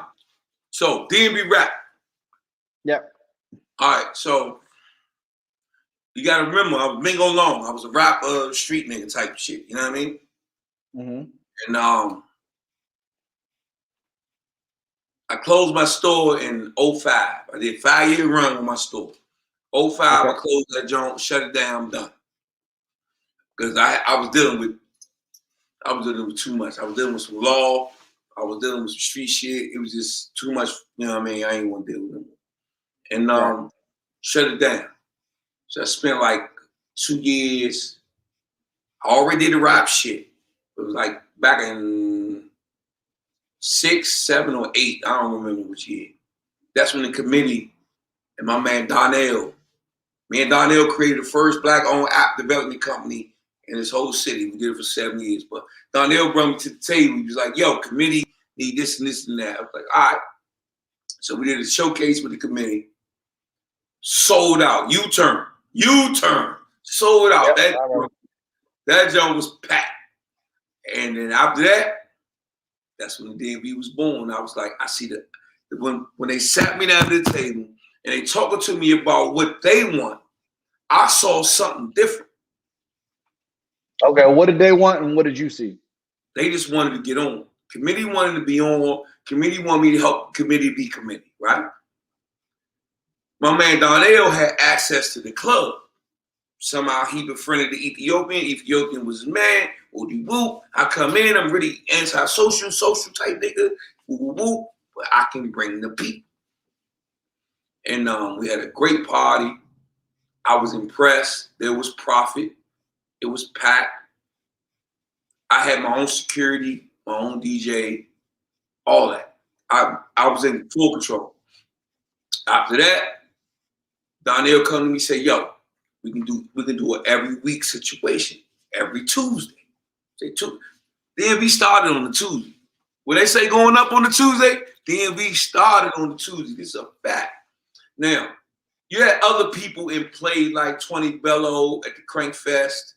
You had what they was doing down there at the Safari with Enoch the Prophet, RBI, that whole set. So Enoch the Prophet, and I only say Enoch the Prophet because that's the only name I remember. I can't remember a lot of more niggas besides RBI, Enoch the Prophet. But y'all know what set I'm talking about. Zoo, they was down there doing what they do. And U-Turn was the hood shit. U-Turn was all gangster rappers. It might be 15, 20 pistols in the club at the same time. You know, it's my security. You feel me? The club had their own bartender. That's the only thing I didn't have in that club was the bartender. I controlled everything else. And that's when this is just a one-time event, or this was something you did on a regular basis at U-Turn? U-Turn was every week. Not only I turned to U-Turn, we did so good for the owner. He was giving us any day of the week. I started doing, matter of fact, at the time of the U-Turn, Eddie B was my host. Okay. Brandon Best, Empress. Fuck, I should be saying to myself. Brandon Best, the video dude, right? No, Brandon Best, the singer. The same video dude can sing his fucking ass off. Oh, for real? I never even knew that. Dead ass. Don't sleep on Brandon Best. Brandon Best was a freaking singer. The band was Sound of the City. And the Biscuit, and yep, that's my focus. Sound of the City, Brandon Best, Empress Red Dress, Eddie B the host. We used to do that on Sundays. I was doing Neo Soul before PA was doing Neo Soul. All right. And I was doing the rap shit at the U-turn on Tuesdays at the same time. Mm-hmm. So boom. U-turn going. I needed a name. I'm a marketing, promoting genius. I've come up with every name of every successful business I've ever had. Right? And 20 Bello says he had an email address that said DM. You didn't come up with bingo. No. Bingo wasn't the business. Bingo was a 20. So 20 Bello. What? So you got Bingo was a character. Dre All Day in the Paint was another character. You see what I'm saying? Reincarnated again. So 20 Bello had a show called the Crank Fest over there by Gallaudet in the wholesale district upstairs. And I'm doing Tuesdays at the U-turn. So now I'm focusing on, okay, bet. I'm about to travel the circuit. I heard about 20 Bello shit. I run up at 20 Bello shit. When the first time I went to 20 Bello shit, they did not know who I was. They knew the name Dre All Day in the Paint, but they did not know what he looked like because they didn't fuck with my shit. So I'm in there, I'm watching. Okay. It was a younger, had a whole, it wasn't a booth at the time. He had a fold-up table, had his CDs on the table. On the CDs, and it was not 20 Bello. 20 Bello was on the stage, talking 20 Bello shit. I go up, pick the CD up, and I looked at it. It was a CD, good packaging, plastic, all that, inserts. And it said DMV, and it had some hood shit. It said DMV, DC, Maryland, Virginia, and with like a hood, super hood background, right? Looked at it. I looked at it. And I looked at the little young. He was younger than me. I looked at the little young. I'm standing, I'm looking at it. I say, hey, cuz, it's DMV. I like that shit. This is verbatim. I'm about to take this and I'm about to run with it. He said, niggas, it's still my DMV. Nah. This is verbatim. This is bigger than you.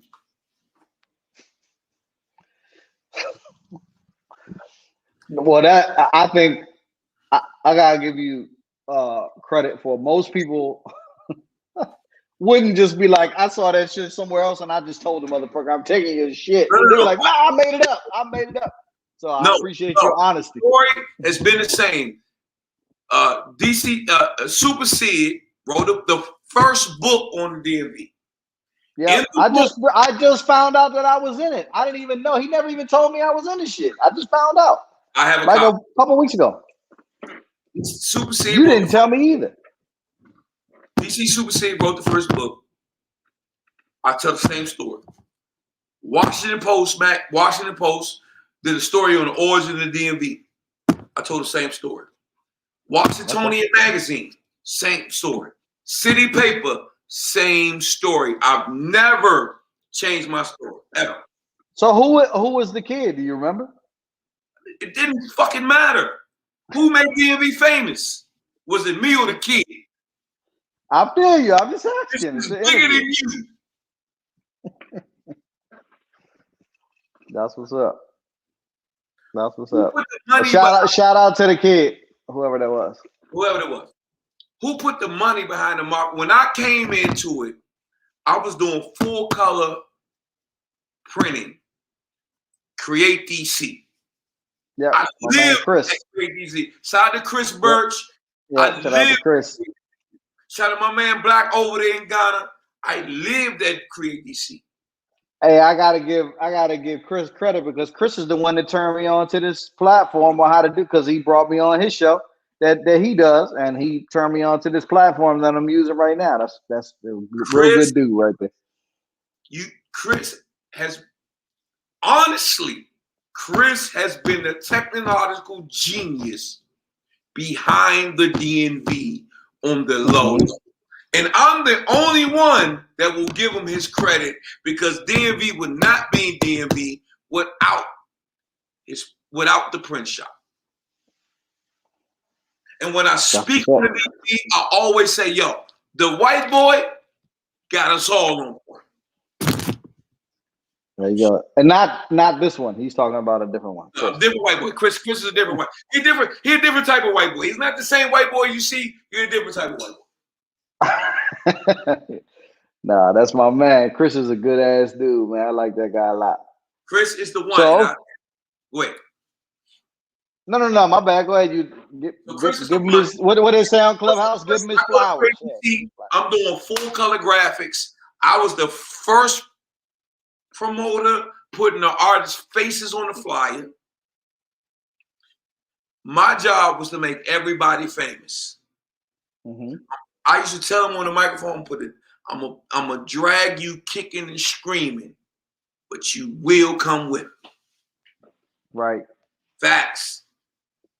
So so when you're doing these showcases, who were some of the rappers, other than obviously you said 20 Bello, but who were some of the other rappers that were 20 Bello? That came on? We got to look at this DMV as pillars, right? Mm-hmm. Enoch the Prophet, Abia down there. You had 20 Bello and what he was doing with the Crank Fest and all that over there. You had what's the white boy name? Damn it, with I'm ashamed I can't remember his name. I used to do beat battles with him and all that. I can't remember his name, but he's a white boy, another white boy. He was on Clubhouse. I'm sorry, I can't remember his name. But yeah, what they was doing, you had what DJ Rob and Target Squad was doing. So there were multiple different pillars that were already operating that I had a get down or lay down mentality, right? So if you with the DMV or you against the DMV, we about to roll over you. Enoch the Prophet and that whole side hated the DMV. Oh, for real? 93.9, 95.5. This is Russ Parr, whatever they fucking people they had on Russ Parr show back in the day. Hated the DMV. It was Two-Face the Wild Boy that saw money, but he also saw what I was trying to do. So this is how DMV was introduced to the terrestrial radio lexicon. Okay. I paid Two-Face the Wild Boy to host my main stage at Echo Stage. Echo Stage was what was it? The Tunnel or DC Star at the time? It was DC Star. DC Star, then Echo Stage.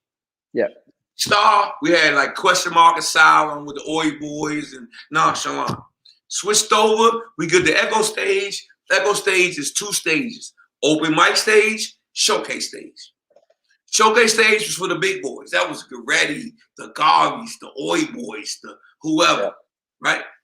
Showcase stage, I was doing what they call it, rap battles, the battle rap. I was doing battle rap before battle rap was battle rap. These are facts. Ask Mo Better. Proverb came from my stage. Okay. Mo Better comes from my stage. Okay. And chicks were good up there in battle rap. And they will battle rap for the money. Put your money up in the hat, house get 10%. So I want to ask you about that, because that was one of the earliest things that I remember was you had a rather controversial business model where you would and correct me if I'm wrong, because this is something that gets brought up not just in go-go, but in every genre, of whether or not an artist should pay to perform. And I can't remember, when you were doing your showcases, did you just have to pay for a slot, or was it you paid to get a certain amount of tickets that you had to sell? I created all forms of performance in this region. My business models with plural, I created all forms of it. At the time, all you had to do was pay to get in the club. That's it. Pay in the club, sign on, first come, first serve on the list. Unless I like you, then I'll bump you up. Because I know you can rock a crowd. Right. This who paid to get in the club, I know he can't rock a crowd. Now I need to keep my crowd captive for a certain amount of time. So I'm gonna put the best of the best of the best, because I done watched this shit week after week after week, and I knew who was gonna keep the crowd jamming. Boom, boom, boom. Right. So it's still a merit-based system. So like you get bumped up if you can rock the crowd. You gotta be specific. Merit-based based on how many people you brought to the club, and can you rock the stage? Right, which is the underpinnings of the entire live music industry, period. Which is why I'm bringing this up, because I think a lot of people misunderstand what they're getting paid for. You're not getting paid to perform; you're getting paid to sell tickets. And so that's why I was asking about the distinction. DMV rap was non-existent. You have to pay me to get on these stages. I create the atmosphere. I create the stage. I'm the one who's either promoting or putting in on these rappers, national rappers, to come in. Right. No. My business model was simple. If you can bring people to the club, I would pay you. Right? But when it first started, you bring 2 people to the club, you making me money, I see how you can do. Can you rock the mic? Top Dog Hill, one of the biggest clicks back then. Top Dog Hill. Everybody knew Top Dog Hill. But they will come deep week after week after week after week. Right? So I will always play favoritism to white folks or infrareds or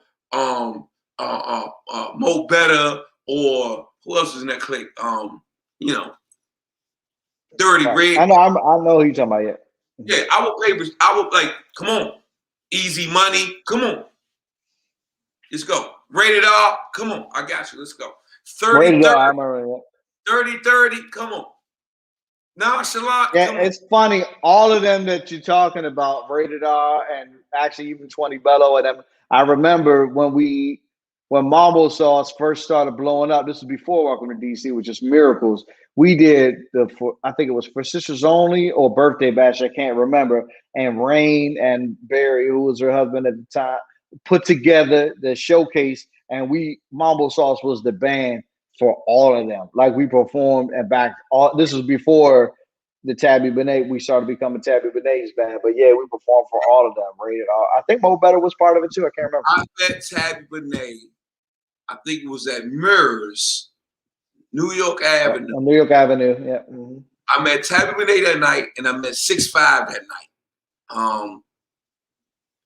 But 6'5" was with Thurberry ENT, Smarty Jones, T2 at the time. Oh, and a part of that crew was also DC Don Juan was a part of that crew. Yeah. And that's when I first seen Tabby. And Tabby was the anti-DMV. Like, Tabby went up there and they put me in the pocket, and I'm standing there watching. I'm like, whoa. Let me ask you what you mean by that when you say the anti-DMV. You mean he was that? Well, as you were explaining earlier, like with some of those guys that didn't like the DMV movement, or do you mean that Tabby's style was just antithetical to how the DMV was moving at the time with the more street shit? Tabby's style was antithetical. Tabby didn't, in my opinion, he might tell a different story. Tabby didn't care either way, DMV, nothing. It's just that I made sure DMV was dominant. He had to flow with what I wanted to flow with. You see, Tabby was antithetical, and Tabby put me in a pocket. He had another song that's escaping me right now. He did 2 songs that night. One was Put Me in the Pocket, and one was another song. Sice It, or maybe You, or that's it. Sice It. Sice It. Yeah. So boom, I'm watching. I'm like, what the fuck? So he gets off stage, and this the night I meet Baki. Yeah. I met Baki. And I said, Baki. Baki will back me up. I said, Baki. Yo, Tuesday nights, Tabby Bonet was at the U-turn. Tabby Bonet, I think, may have been at Club Envy. Tabby Bonet did quite a few shows for me, man. I didn't have to pay him. Marigolds, like Tabby did some shows for a nigga, man. Tabby did Marigolds? That's fun. I think Tabby did Marigolds. Because I had Boss Man, Scar Akbar, what's my man who died? Smash. No, I think I had Smash. Like, yeah, I think Tabby. I have the flyers. I do have the flyers. And I have flyers at Tabby at the Legends nightclub, Tabby in the middle of the flyer. I have the flyers. If I get up, I go get the flyers right there.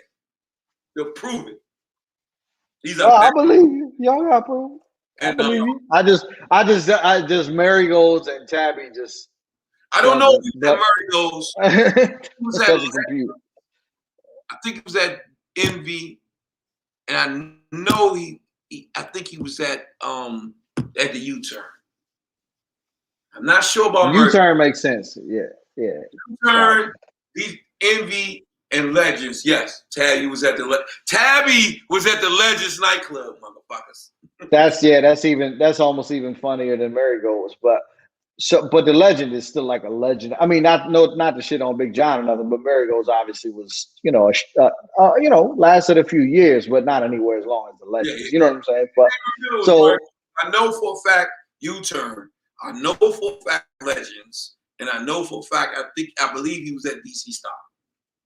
Gotcha. So when did you realize, and what tipped you off to the fact that the culture was turning, like that it became more about hip hop than go-go, and go-go wasn't the dominant? Because you remember when we came up, you didn't want to be a rapper on a go-go show because you get your ass booed off the stage, and nobody gave a fuck about the rappers in the go-go. So when did that start changing? Remember I told you that when I saw at the Crank Fest, the DMV, the next day I went to the print shop. And the next day at the print shop, Big L, Coop, Delaney ENT, that was I-Vibe, maybe Paul. It was quite a few go-go promoters at the print shop. And I told the whole print shop that I'm about to make the DMV bigger than go-go. Right? I told them the next day after the Crank Fest. Factual. Big L shitting on me. Coop looked at me and just looked at me. I was like, what I about to say? What I about to say? I about to say, okay. He didn't look at me with no disbelief. He was like, okay, I like the name type shit. You know what I mean? But I'm talking about all the go-go promoters that was go-go promoters lived at the print shop. The next day, I changed the flyers, DMV. They shitted on me. Right? I said, okay. DMV buzzing. One morning, I was 6 a.m. Alfreda's, Rush Pa, and whatever that other chick, I hated her ass, but whatever. It was another chick on the radio. And they was like shitting on the DMV. And I heard they had big jokes, like it was funny. I said, oh yeah? Okay. Get down to lay down. And when I heard that morning,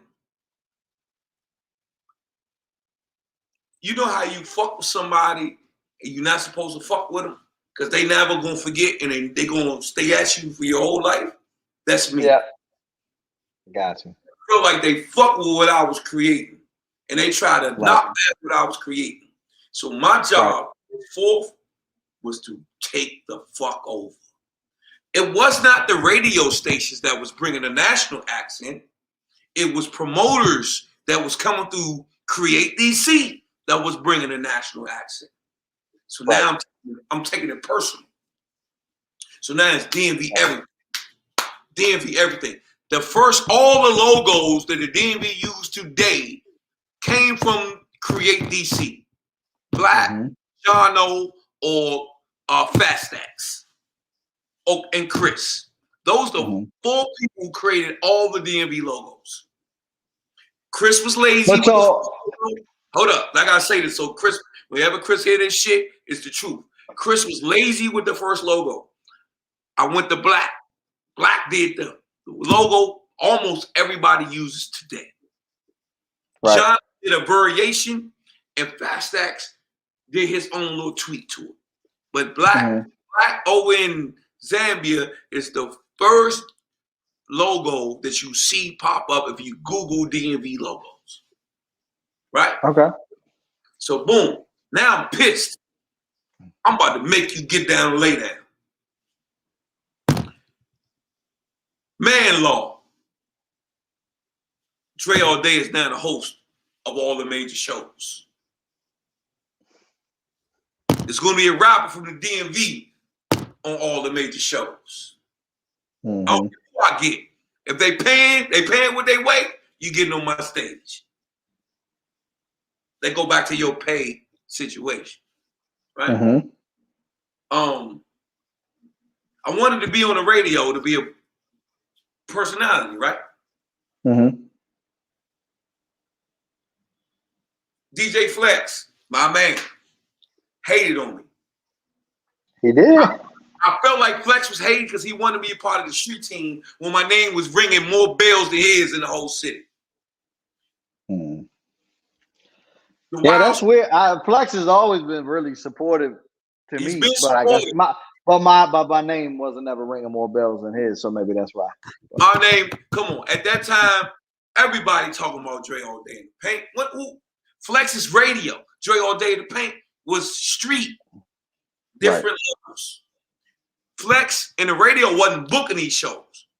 It was the streets with Dre All Day as the host, all putting up some money at the time, booking these shows. Who controls the show? See what I'm saying? Yeah. At the time, it was like my man Tank doing big shows.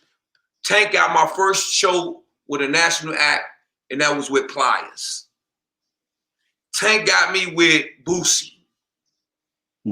Tank got me with that was second. Oh man, who did the first Gucci joint? What's his name? Damn, my shit. My man from 640. What the fuck is his name? Five guy. No, I can't remember his name. Rick Ross. I think I was sort of out of the loop at that point. Well, whatever. But after that, it was Man Law, right? And then I had a meeting with Steve Hegwood, 93.9. From 93.9, yeah, Radio 1. Steve Hegwood seen me coming to a Jay Holiday listening party up right off of U Street. I can't remember my man Mangoes. I think it was Mangoes or something like that.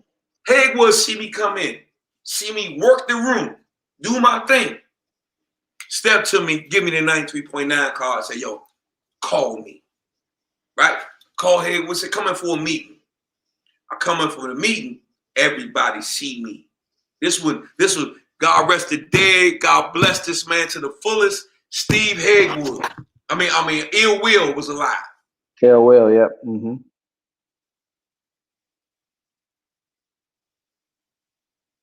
Uh-oh. I got you. I got you freezing up a little bit. No, my fault. I asked Real News sent me a text. Shout out my man Real News. Steve Hegwood had me come for a meeting.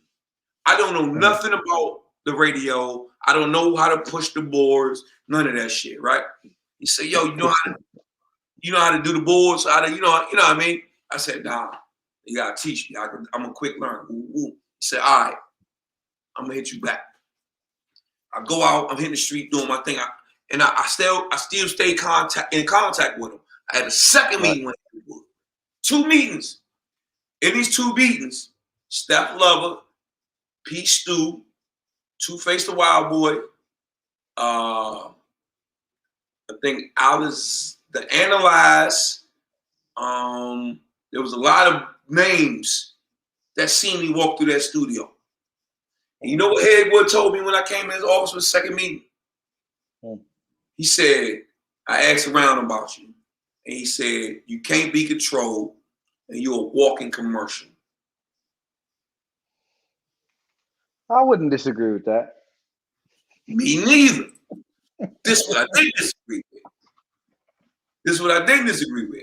I disagree with those people who I paid to host my shows or the DJ. They felt their job was threatened. Mm-hmm. And they had to do what they had to do to keep me from being at that station. So they said, I don't know if it was just a culture over there or what, but I know when I was working at PGC, but I was going to KYS to promote Mambo Sauce to try to push the record, right? Right. And I remember someone who will remain nameless, who was the promotions director at the time, because I was a coordinator at PGC, a promotions coordinator, but I had come from being a promotions director in Vegas. You know what I mean? So I took a step down because Vegas is a smaller market than DC. So I took a step down. But this person, I started hearing that they thought I was coming to take their job when I was just in there trying to promote my band, So I don't know what the culture over there was, but it seemed like everybody might have been on pins and needles. If a person like Dre All Day get a position at 93.9, how many people lose their job overnight? Mm-hmm. Who's the person? Who's connected to who bringing the shows in? Who's the connection to the street? Who's doing their own shows? Who's responsible for the DMV? Mm-hmm. All of those people were there in place not to lose a fucking job. So they had to do what they had to do. Mm-hmm. No problem. But if you would put a terrestrial radio station behind Dre All Day at that time.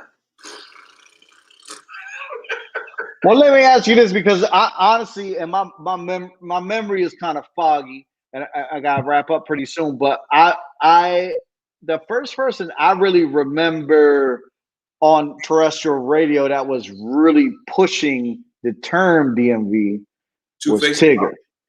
I was at PGC, so I know. Listen, I'm not saying that he was. I'm saying he's the first person that I remember, but I was at PGC at the time, so I wasn't really listening to KYS. So PGC, I'm saying PGC in '93 were beefing. Yes, always we were. Two-Face the Wild Boy, I paid.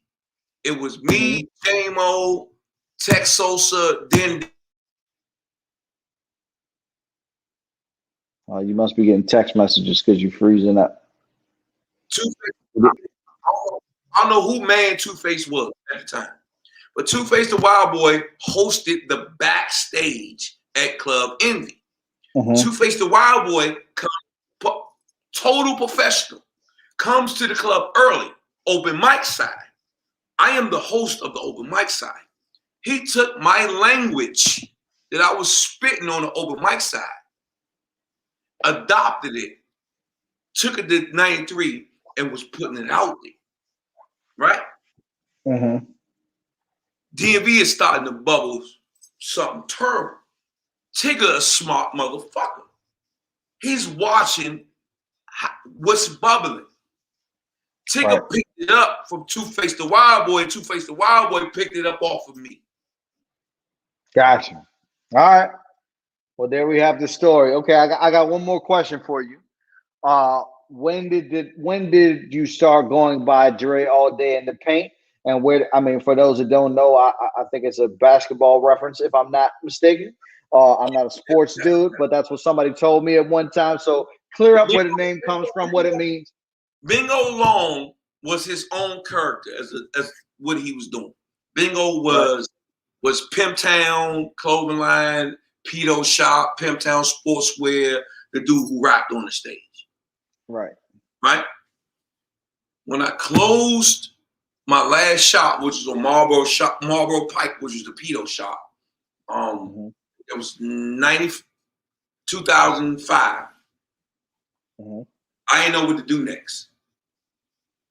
I was in limbo for a year. I was about to open up a day spa, or what they call a beauty bar. Now, I was about to open one of them jobs. So I was working on that until Donnell called me. So when Donnell called me and we started up the U-turn and Eddie B was the host, Eddie B sometimes couldn't control the crowd like I could. And one day Eddie B said, yo, you got this. Right. You, because they listen to you. Right? I get on the mic. Eddie B not the host no more. I'm the host. I get on the mic. Bang, bang, bang, bang, bang, bang, bang.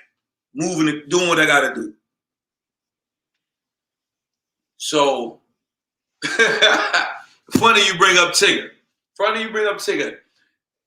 Thanks to Tigger, I created Pimptown because Tigger used to get on 95 and rap.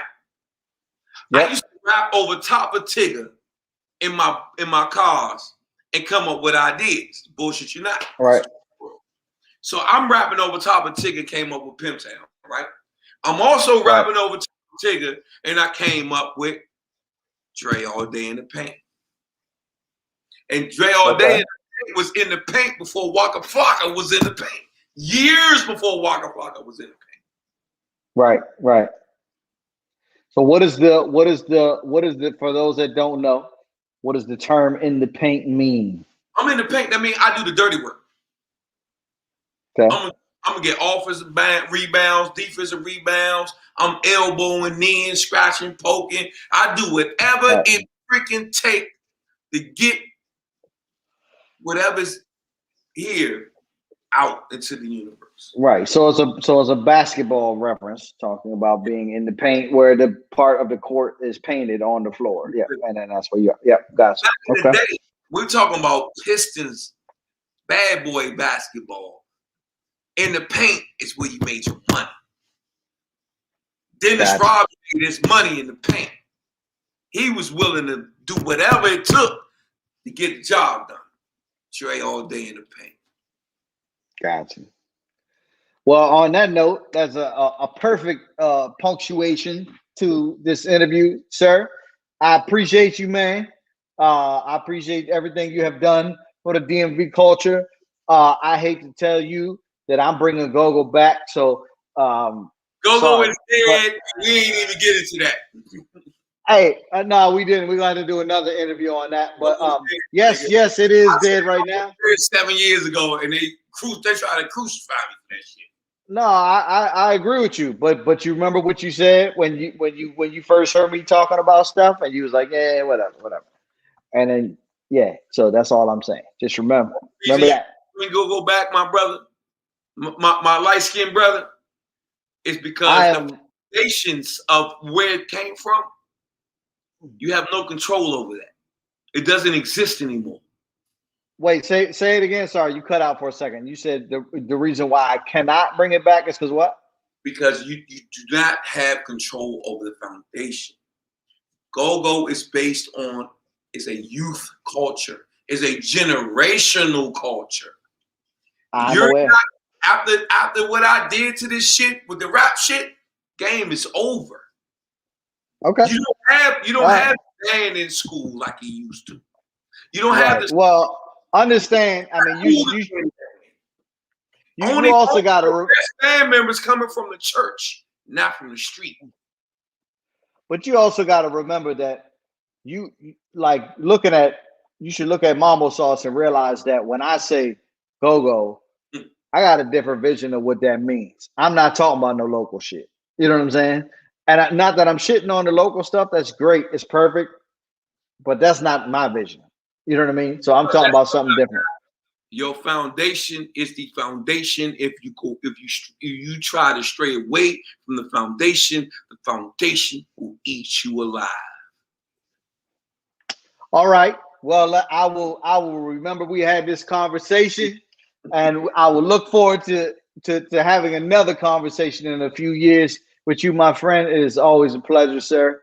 And BINGO is your name for me forever. Now I never